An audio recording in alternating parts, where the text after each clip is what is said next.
Hello, I'm Bernard Keavy. I'm a profit growth specialist. Today I wanted to look at how you go about setting your prices in the most effective way.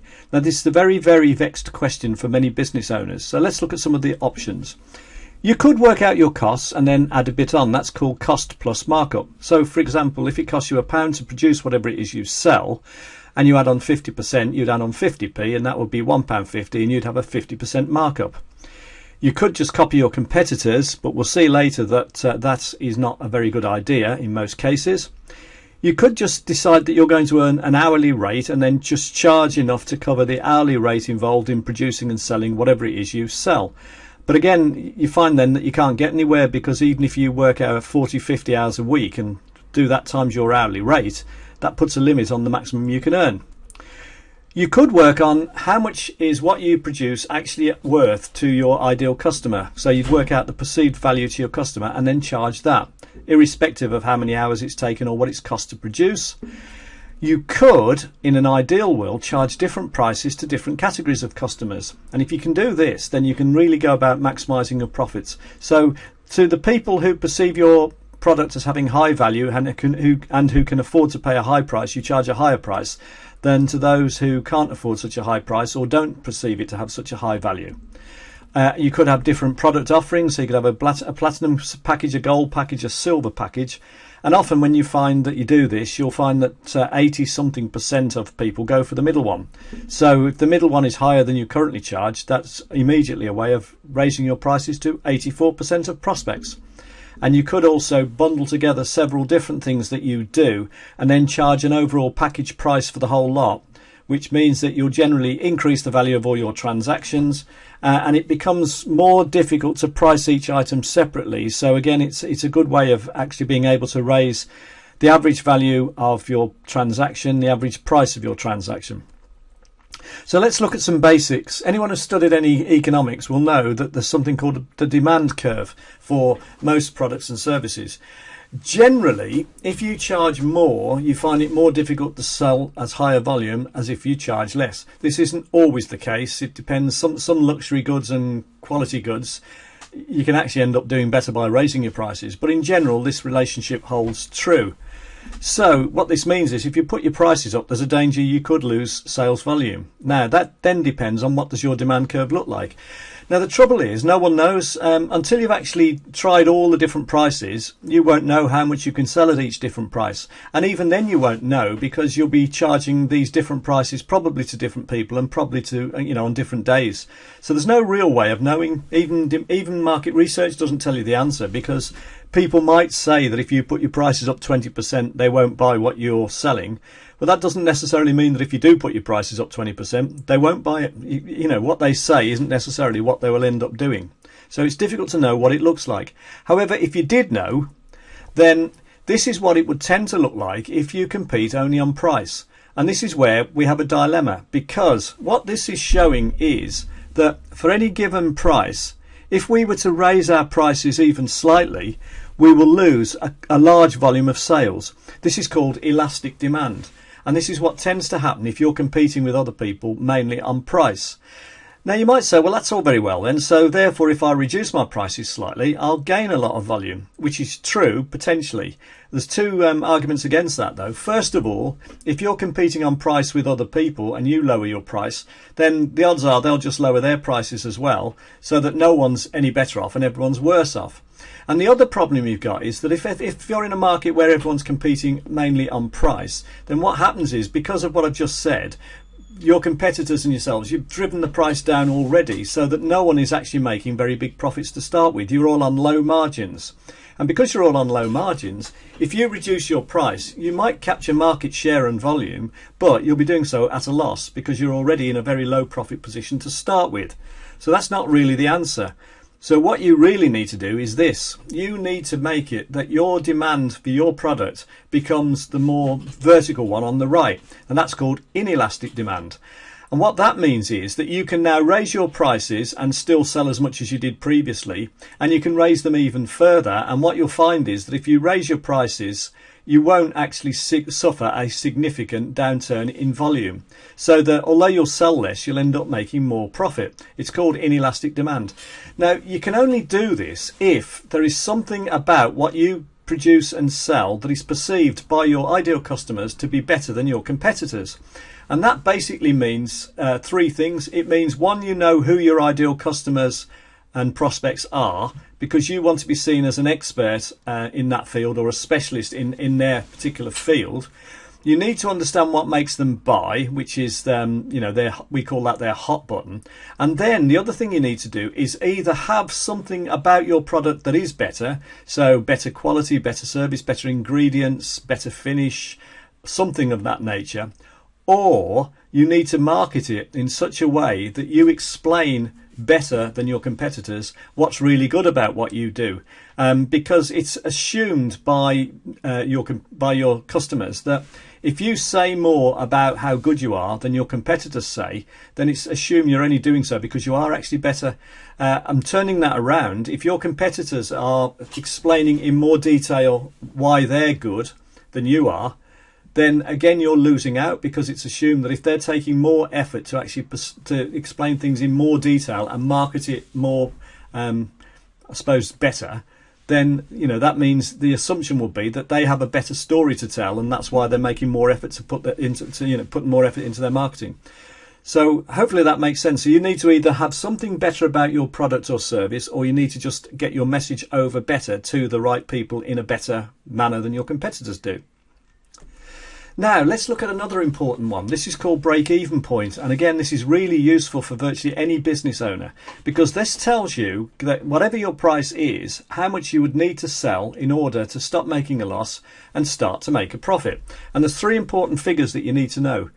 You need to know your fixed costs or fixed overheads, which are things like the business rates, mortgage costs, the head office wages and salaries, the sales staff wages and salaries, production staff's wages and salaries, anything that is fixed that you can't really change in the short term. They're all called fixed costs. Whereas variable costs, variable costs, they are costs that go up in proportion to what you produce and sell. So they would be things like materials, components, probably overtime rates perhaps, bonus rates perhaps, commission costs perhaps, license costs, those sort of things. And they go up in proportion. So the more you sell, the higher those variable costs would be. And then you've got your total revenue, or your sales income, which effectively says if you sell one thing at £10, your total revenue is £10. If you sell 50 things at £10, it's £500. So again, your sales income would go up in proportion with how much you sell. And we can show this on a diagram. So let's just look at some figures first of all. Let's just say that your fixed overheads are 50,000 and your variable cost for everything you make are £10 a unit. And you sell everything you make at £20 a unit. Now that would be 100% markup, because you're adding on 100% of your costs onto your sales price. Interestingly enough, that would also mean that you've got a 50% margin. So markup and margin are different. Your margin is £10, and that's £10 divided by your sales price. Your markup is £10 divided by your cost price. So this company has got a 100% markup and a 50% margin. And again, people often confuse the two. Now you can work out the break-even point by dividing your fixed costs, which in this case are 50,000, by how much you make on everything you sell, which is called the contribution. That's another term for it. And if we divide 50,000 by £10, because we're making £20 minus £10 on everything we sell, so that's £10, we end up with a break-even point of 5,000 units. And we can show this on what's called a break-even chart. So this chart shows that the fixed costs go across in a straight line, horizontal straight line, at £50,000. Your variable costs start at zero and go up in line with production and sales. Now the total cost line, the green line, what I've done there is I've added on my variable costs on top of my fixed costs.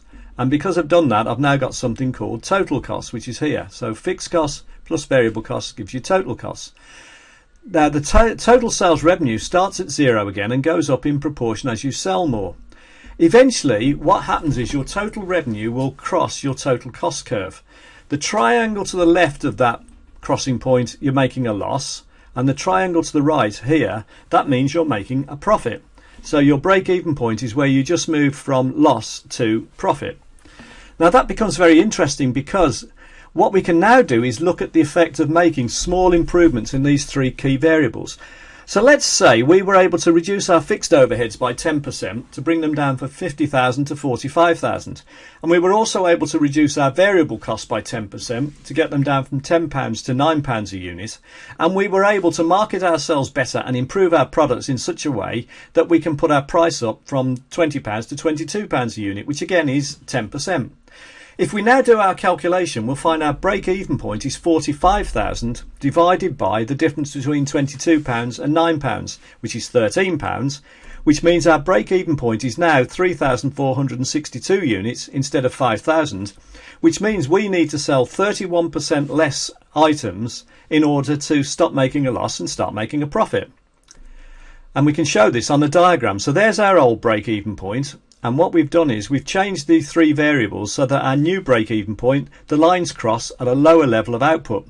And if we look at where they previously crossed, we'll find that we've now made an extra profit at what was the old break-even point of nearly £20,000. And it looks like this, where the yellow line is. And what we're saying is that we're breaking even if we sell 3,462 units instead of the old 5,000. But if we still sell the 5,000 we were selling previously, we're not just breaking even anymore, we're now making a profit of £20,000 virtually. Again, there's a formula for working that out. What you do is you work out the difference between 5,000 and 3,462, and then you multiply that by the contribution you're making on everything you sell, which is £13. So that's where I get that figure from. So that's very useful for any business. Now, if you're the sort of business that runs events or that takes on contract or bespoke work, what you could do is, in amongst your fixed costs, you could put your cost that you need to earn from running that event. So, you know, if you needed to earn £300, say, to run a day's event, you would include the £300 in amongst the fixed costs for that day, and then your break-even point. By the time you make a break-even point, you'll have already covered your fixed costs, and you'll be covering, you know, you'll be making a profit. Hope that made sense. Right, now let's now look at this break-even point and see how it affects things. So, the greater your fixed costs would be, does that mean your break-even point would be higher or lower? If you charge more, i.e. increase your prices, what would that do to your break-even point? Would it reduce or increase it? If you can segment and price differentially, i.e. charge higher prices to some than you charge to others, what could that do to your break-even point? Increase or reduce it? And if you can lower your costs, what would that do to your break-even point? Increase or reduce it? And the answers are, as I'm sure you've found out, that if your fixed costs are too high, it means you need a higher break-even point. If you can increase your prices, you can reduce your break-even point.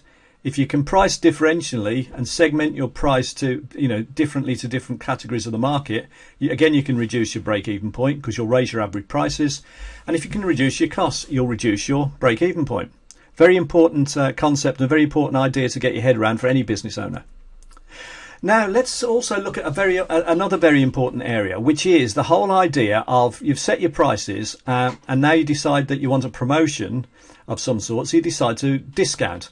Well, let's be very careful about how we go about doing that. So in this instance here, we've started off selling 5,000 units and we're saying that our starting price is £10 a unit and the direct cost per unit of making those things is £4, which means we make £6 on everything we sell. And if our fixed overheads are 10,000, which they are in this fourth column here, then we would find that if we sold 5,000 units and we're making £6 on each, that would give us 30,000 and, hang on, let's go back one, 30,000 gross profit. And then we take off our fixed overheads, our net profit would be 20,000.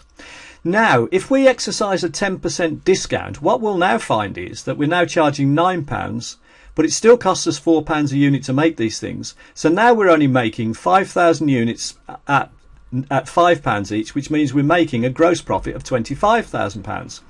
We take off our fixed overheads of 10, we now end up with a net profit of 15,000, which is a 25% reduction in net profit. So a 10% discount has reduced our net profit by 25%. Okay, now similarly, if we can put our prices up 10%, we'll now find that we're charging £11. The direct cost per unit is 4, so we're making £7 on everything we sell. We sell 5,000 of them, so we're now making a gross profit of £35,000. Take off our fixed overheads, our net profit is £25,000. So what we're finding is that increasing our prices by 10% would increase our net profit by 25% from our starting point. But more importantly, the difference between the £9 and the £11 is a difference of a net profit of 25,000 compared to 15,000. So actually it makes a difference of 2/3 on your net profit just by changing your prices 10% one way or the other. So that's why we always advise people not to discount.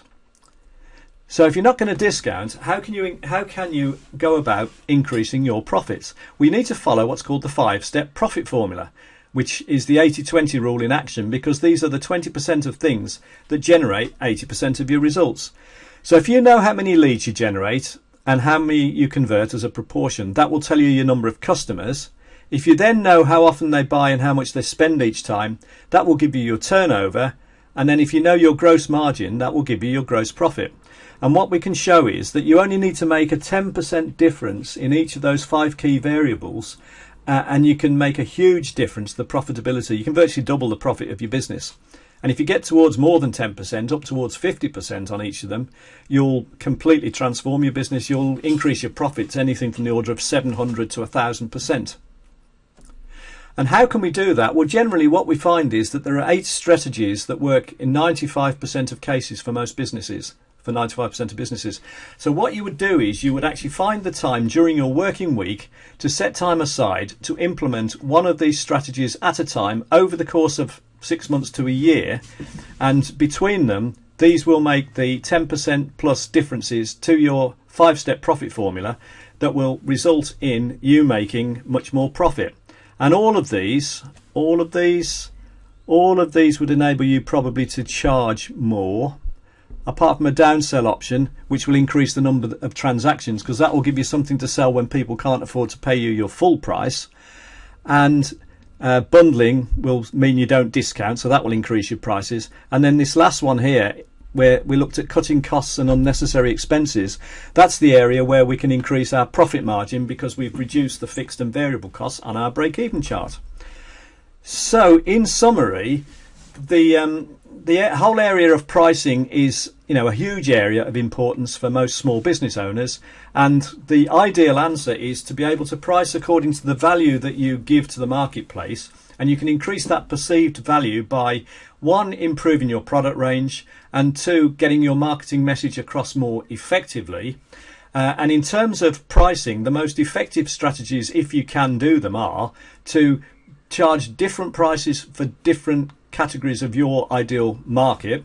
So, if people can afford to pay more and give them a higher level of service or a higher level of product, then do that.